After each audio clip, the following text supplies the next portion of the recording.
اليمن؟ اليمن. اليمن في بداية عام 2025 عاشت اليمن لحظات تاريخية بعد ظهور قائد يمني بارز كان قد أعلن عن اغتياله سابقا.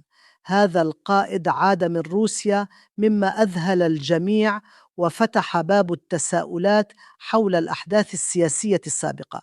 الجهة التي أعلنت عن اغتياله كانت وراء قتل شخص شبيه له، مما يدل على وجود مؤامرة معقدة تهدف لإبعاده عن الساحة السياسية.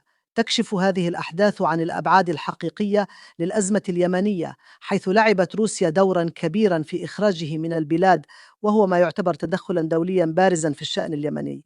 عودة هذا القائد أحدثت موجة من الفرح بين صفوف الشعب اليمني، حيث شهدت الشوارع احتفالات عارمة. حتى الأحزاب التي كانت تناوئه سابقا وقفت بجانبه، مما يعكس تغييرا دراماتيكيا في التحالفات السياسية. هناك توقعات تشير إلى أن هذه التطورات قد تؤدي إلى إنهاء الحرب في اليمن خلال 6 أشهر، مما يبعث الأمل في قلوب المواطنين ويحفز جهود المصالحة الوطنية. تتجه الأنظار نحو الأيام المقبلة، حيث يعتقد أن عودة هذا القائد ستكون نقطة انطلاق جديدة نحو الاستقرار والسلام في اليمن، مما يفتح أبواب الحوار ويعزز فرص الوحدة الوطنية.